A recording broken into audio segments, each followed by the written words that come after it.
मैं आज यहाँ पर जनपद रुद्रप्रयाग के चिकित्सालय सामूहिक स्वास्थ्य चिकित्सालय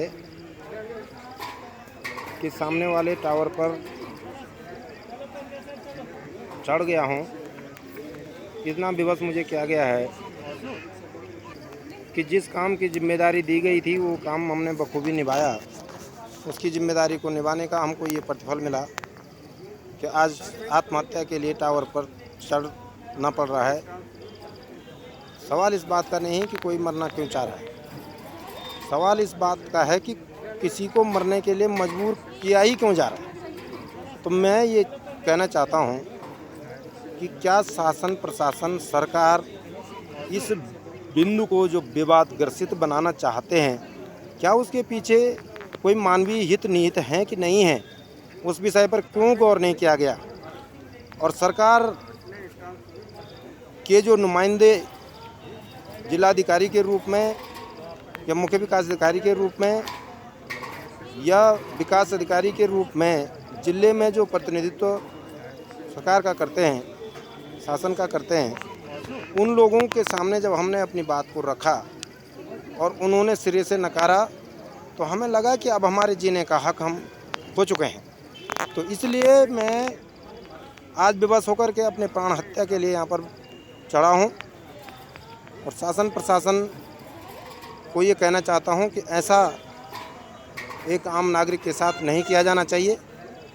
हम लोग तो वहाँ पर तीर्थयात्रियों की सेवा के लिए, उनकी सुविधा के लिए और सभी लोगों के परामर्श से, सभी लोगों के सलाह मशवरे से और डीएम साहब के आदेश से, मुख्य विकास अधिकारी के आदेश से हमको जिला पंचायत के अपर मुख्य अधिकारी के माध्यम से कार्य करवाने के लिए जो कहा गया, उस पर हमारा 60-70 लाख रुपए इन्वेस्ट किया गया और उसके एवज में हमको टावर पे चढ़ने की जो परिस्थिति का सामना करना पड़ रहा है। हमको कोई शौक नहीं है, हम कोई आतंकी नहीं है, कोई लूट खसोट के परिचायक नहीं है। हम व्यवस्था चाहते थे, व्यवस्था देना चाहते थे।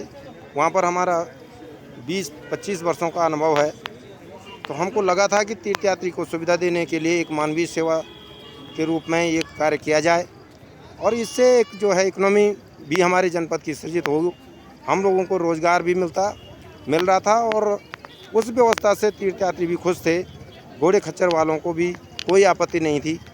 देखिए, ये जिला प्रशासन की फेल यात्रा जिसके खिलाफ हम लगातार बोल रहे थे कि अव्यवस्थाएं यात्रा में चल रही है, उसका ये जीता जागता उदाहरण है कि आज एक जो है हमारे जनपद का एक आदमी जो है टावर के ऊपर चढ़ा हुआ है और वो भी सिर्फ इसलिए चढ़ा हुआ है कि एक जो है जो गद्दी घोटाला बीच में चल रहा था कि घोड़ों पे गद्दियाँ लगाई जा रही है, उसमें ये लोग काम करते थे। जिला प्रशासन बराबर जो है गद्दियों के पैसे वहाँ जो है जम्मू कश्मीर की कंपनी के माध्यम से वसूल रहा है लगातार और इनको जो है अभी तक कोई भुगतान नहीं दिया। पहली बात यह है कि इनका जो अनुमोदन है वो लीगली नियम तो हुआ है या नहीं हुआ।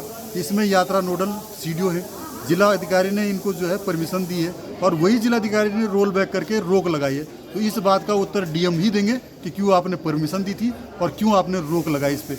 तो जिलाधिकारी इसमें स्पष्ट कर पाएंगे ये मामला है क्या। ये भ्रष्टाचार से जुड़ा हुआ बहुत बड़ा मामला है जिले के अंदर। इस पर जो है दूध का दूध और पानी का पानी होना बहुत ज़रूरी है। क्या कोई कहेंगे कि व्यक्ति ऊपर चढ़ा हुआ है, प्रशासन की ओर से कोई अब व्यक्ति अभी यहाँ नहीं पहुँचा है? प्रशासन तो वहाँ पे आता है जहाँ पे प्रशासन ने जो लाभ लेना था उसको जो है बलि का बकरा बना के वो लाभ ले लिया है जितना लेना था। लेकिन जो है अब जो उसकी जो है भुगतान है वो बेचारा हमसे मिला, उसने कहा कि मैं कम से कम 70 लाख रुपए इन्वेस्ट कर चुका हूँ।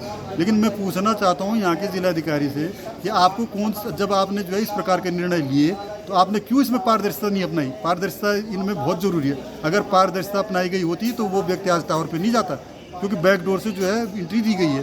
तो उसका जो रिजल्ट है वो ये सामने खड़ा है। ऐसे न जाने अभी आने वाले समय में कितने प्रकरण जो है केदार घाटी से देखने को मिलेंगे।